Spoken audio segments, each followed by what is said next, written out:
On this day in history, January 18th, 1486, King Henry VII of England marries Elizabeth of York, daughter of Edward IV, uniting the House of Lancaster and the House of York. Included in the following is an excerpt from the 1944 edition of the Encyclopaedia Britannica, going over the history of the king. Henry VII, born 1457, died 1509. King of England, great-great-grandson of John of Gaunt and Catherine Swynford, whose issue, born before their marriage, had been legitimated by Parliament, was the first Tudor king. He was the son of Edmund, Earl of Richmond, and Margaret Beaufort, only daughter of John, Duke of Somerset, and was born in Pembroke Castle on January 28, 1457, 2 months after his father's death. During the reign of Edward IV, the child Henry was hidden in various castles until his uncle Jasper took him to Brittany. There he was joined by many Englishmen driven abroad by the cruelties of Richard III.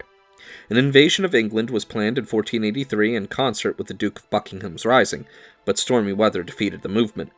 A second expedition, 2 years later, aided this time by France, was successful. Henry landed at Milford Haven among the Welsh allies and defeated Richard at the Battle of Bosworth, August 22, 1485. He was crowned at Westminster on October 30th, and in fulfillment of pledges to his Yorkist supporters, married Elizabeth, 1465 to 1503. Eldest daughter and heiress of Edward IV, January 18, 1486, whose 2 brothers had been murdered by Richard III. Thus the red and white roses were united, and the pretext for civil war done away with. Nevertheless, Henry's reign was much disturbed by a succession of Yorkist conspiracies. Of the 2 most notable impostors, the first, Lambert Simnel, impersonated the Earl of Warwick, son of the Duke of Clarence, but the rebellion in his favor was put down at the Battle of Stoke, near Newark, June 16, 1487. This movement had been greatly assisted by the Irish and by Margaret, Duchess Dowager of Burgundy, sister of Edward IV. The second pretender, Perkin Warbeck, who impersonated 1492 Richard, Duke of York, one of the princes murdered in the Tower, was also much indebted to foreign support. Anxious as Henry was to avoid foreign wars, he was committed to war with France, partly by his desire of an alliance with Spain, and partly by desire to prevent the incorporation of Brittany with France. Moreover, the French king gave assistance to Perkin Warbeck. Henry gave Brittany defensive aid, but after the Duchess Anne had married Charles VIII of France, he felt bound to fulfill his obligations to Ferdinand and Isabella of Spain, and also to the German King Maximilian by an invasion of France in 1492. After besieging Boulogne for some time, he made peace with France at Etaples, November 3, 1492. Meanwhile, Margaret of Burgundy received Perkin Warbeck as her nephew, and Maximilian, now estranged from Henry, recognized him, 1494, as King of England. Perkin Warbeck attempted to land at Deal, but sailed to Ireland and then to Scotland, where James IV received him, November 1495, married him to an earl's daughter, and made a futile invasion, 1496, of England with him. But in 1497 he thought best to dismiss him, and Perkin, after an unsuccessful visit to Ireland, landed with a small body of men in Cornwall, where shortly before an insurrection on account of the taxation imposed by repelling the Scottish invasion had been put down. Perkin, after a futile siege of Exeter, and advance to Taunton, took sanctuary at Beaulieu in Hampshire, and surrendered, September 1497. Imprisoned near the Earl of Warwick in the Tower, he inveigled that simple-minded youth into a project of escape. For this, both were executed, 1499, and during the rest of Henry's reign, no further insurrections occurred. The king was now seeking alliances for his children.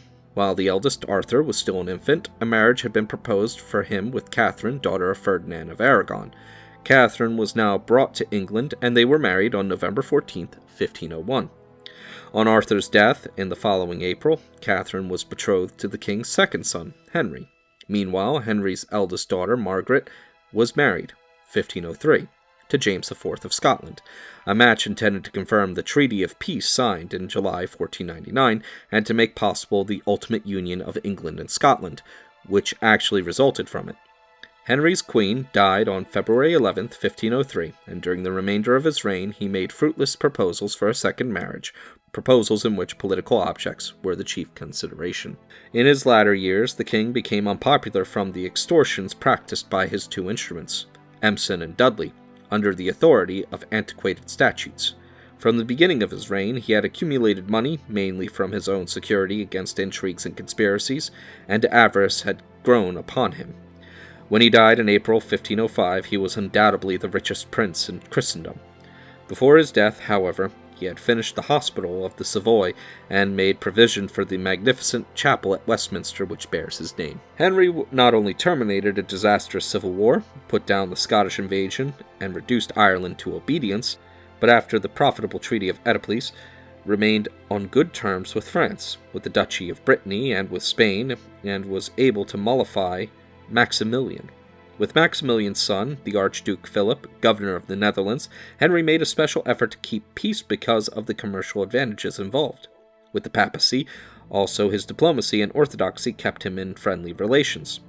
During the 24 years of Henry's reign, only 7 parliaments met, the second one instituting the famous Court of the Star Chamber for the correction of irregularities in the administration of justice due to the breakdown of the jury system. The question of wages, hours of labor, and standards of commerce and manufacture were also taken up by Parliament, and internal trade became less local. When Henry died, his position was strong both in England and on the continent.